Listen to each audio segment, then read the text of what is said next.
Em um mundo de barulhos e pressa, o que você faz para acalmar a alma antes de dormir?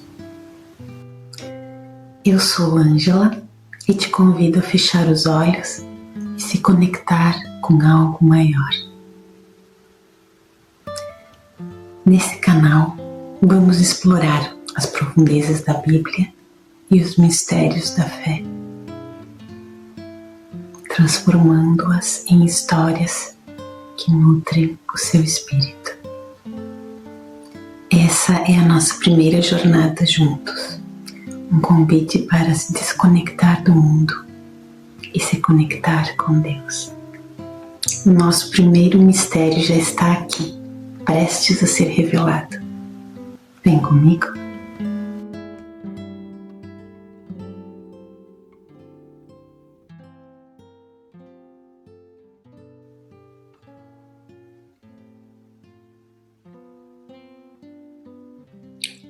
Em um tempo que a história quase esqueceu, a terra era um lugar de belezas selvagens, mas o coração dos homens havia se tornado um deserto.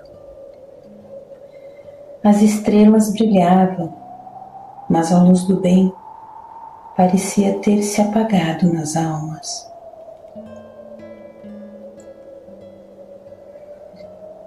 O ar era pesado com a tristeza e a violência que se espalhavam como uma doença invisível.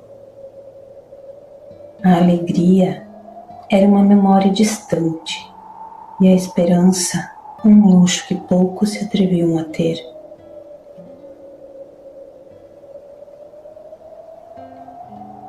Em meio a esse mundo esquecido está o primeiro grande mistério bíblico. A história de um homem, de sua fé solitária e de uma arca gigantesca que desafiou o próprio céu.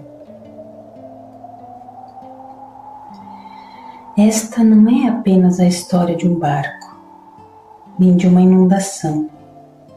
É uma história sobre a resiliência do espírito humano e a promessa divina. É a história da paciência de Deus, do preço da obediência e da fé que salva o mundo.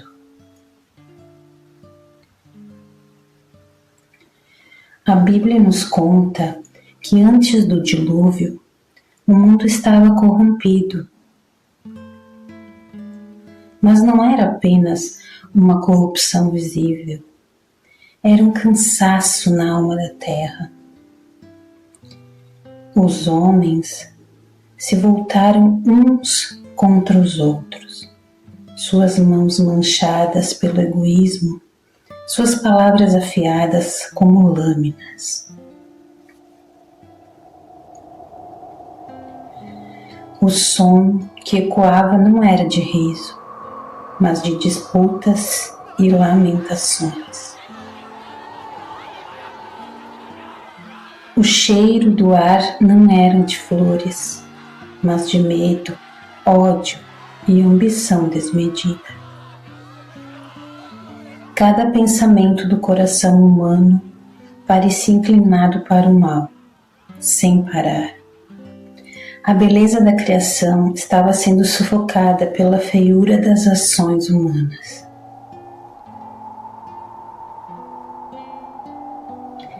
Deus, em sua infinita tristeza, olhou para sua criação e viu que ela havia se tornado um lugar de tormento para si mesma. A dor de Deus não era a de um juiz severo, mas a de um pai que assiste a seus filhos se destruindo. Ele sentia a angústia de cada alma perdida, a solidão de cada coração endurecido. Mas em meio a essa escuridão, um homem se destacava, não pela força, mas pela retidão.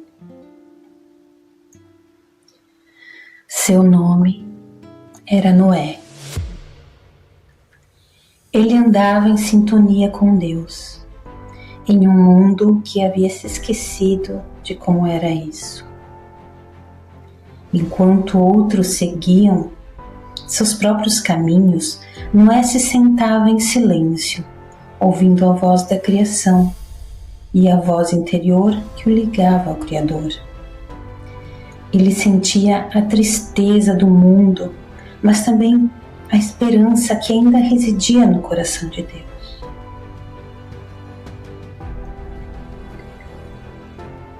E foi a esse homem, a esse pilar de fé em meio ao caos, que Deus, em sua dor, confiou o mais terrível e sagrado dos planos. O plano de destruir para poder um dia reconstruir. A voz de Deus chegou a Noé com instruções preciosas. Não era apenas uma ordem, era uma missão de vida que parecia impossível. Ele deveria construir uma arca, um navio imenso. As dimensões? Mais de 130 metros de comprimento, 22 de largura e 13 de altura.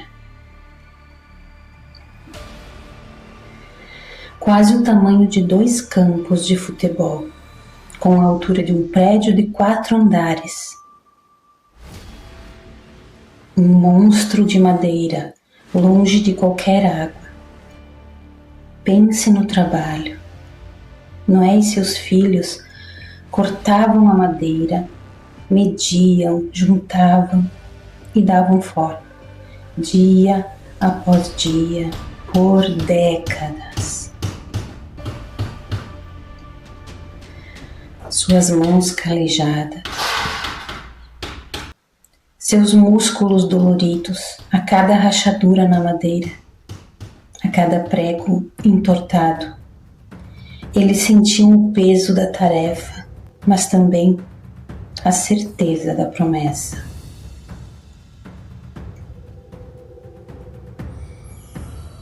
O som do machado e do martelo ecoando em um vale seco, onde o mar mais próximo estava a quilômetros de distância.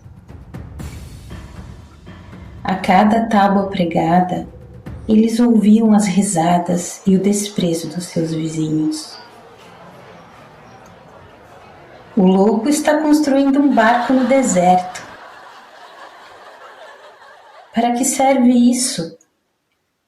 O sol brilha todos os dias.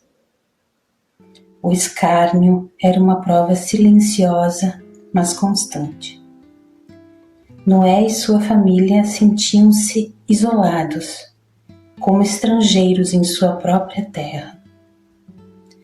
A arca se tornou um monumento à sua fé e ao ridículo do mundo. E então, o chamado.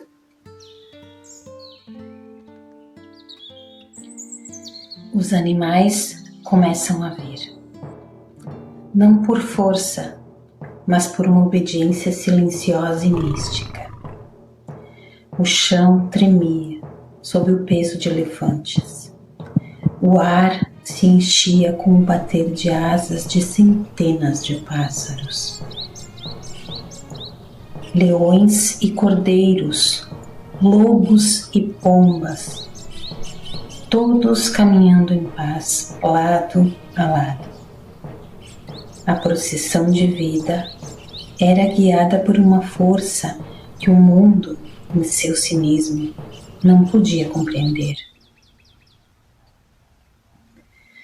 A família de Noé olhava maravilhada, mas também com um medo crescente. O que estava para acontecer? Eles podiam ver a incompreensão e a descrença nos olhos de quem os observava. A porta se abriu para eles e eles entraram. Um último olhar para o mundo que conheciam e a porta misteriosamente se fechou atrás deles, selada por uma mão invisível, a mão do próprio Deus. A porta se fechou e a chuva começou.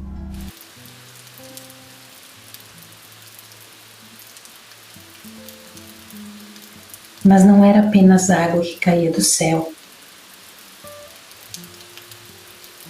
A Bíblia diz que as comportas do céu se abriram e as fontes do abismo explodiram. Era o mundo se desfazendo. O som era uma destruição total. O eco dos trovões parecia o lamento da própria terra.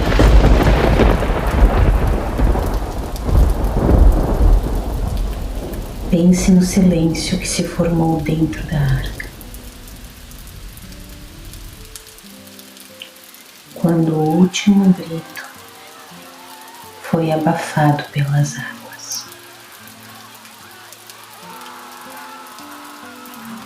A família de Noé estava em um santuário de madeira, isolada da catástrofe lá fora.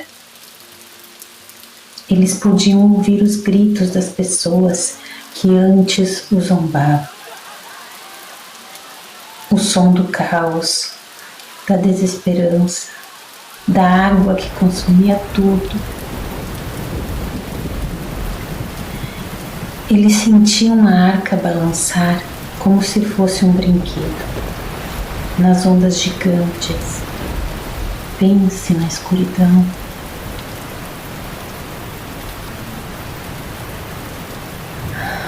Noé não podia ver o sol, a lua ou as estrelas. Ele não podia ver a terra. Por 150 dias, a arca foi um ponto solitário, flutuando em um mar de caos.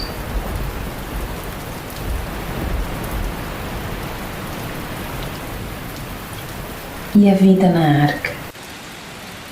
A rotina era um desafio e um refúgio. Eles acordavam com o som da chuva constante e o balanço monótono do navio. Havia o cheiro de madeira molhada, de feno e o odor forte dos animais. Mas havia também um estranho senso de paz.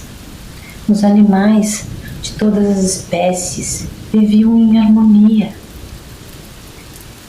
Os leões dormiam perto dos cordeiros. Os pássaros cantavam em meio ao som da chuva. Noé e sua família passavam os dias alimentando os animais, limpando as jaulas, mantendo a ordem. Não havia tempo para o desespero. Mas as noites eram diferentes. Noé, deitado em sua cama, não conseguia dormir. Sua mente era um turbilhão de perguntas e medos. E se a arca não aguentasse? E se Deus se esquecesse deles? E se a promessa fosse quebrada?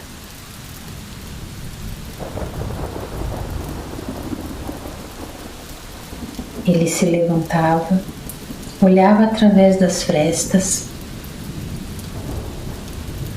buscando por um sinal. Mas havia apenas a escuridão e o som incansável da água.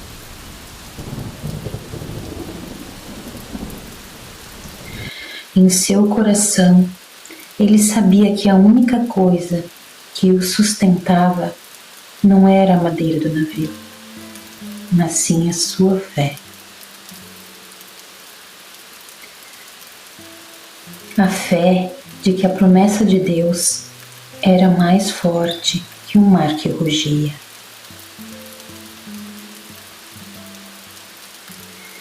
Eles viveram em um espaço confinado, esperando por um milagre que parecia demorar a chegar. Depois de meses, o silêncio se instalou. O som da chuva cessou. O balanço da arca diminuiu. A esperança se manifestou. Não com um grande sinal, mas com a singela e humilde volta de uma pomba com um ramo de oliveira no bico. Sinal de que a vida afinal havia vencido a morte. Noé soltou um suspiro de alívio. Suas lágrimas misturaram-se com a gratidão. O plano de Deus estava se cumprindo. E o mundo renasceu. A arca pousou. Noé e sua família saíram para uma terra limpa, lavada, pronta para um novo começo. O ar era fresco, a terra tinha um cheiro de vida nova. As cores eram mais vibrantes do que ele se lembrava. A primeira coisa que Noé fez não foi explorar, mas agradecer. Ele construiu um altar e ofereceu a sua gratidão. Foi o seu coração se unindo novamente ao coração de Deus, em um ato de pura adoração. E foi ali, nesse momento, que Deus colocou o arco-íris no céu, um símbolo de uma promessa que nunca mais seria quebrada. Um lembrete eterno da misericórdia divina. O mistério da Arca de Noé nos lembra que a obediência e a fé, mesmo diante do ridículo e do impossível, podem salvar. Que mesmo na maior tempestade, a esperança pode nos manter à tona. E que Deus, em sua infinita misericórdia, sempre oferece uma nova chance, uma nova aliança para todos nós. Essa é a verdadeira essência do mistério da Arca de Noé, a história de como a fé de um homem e a promessa de Deus permitirem que um mundo, mesmo que perdido, pudesse recomeçar.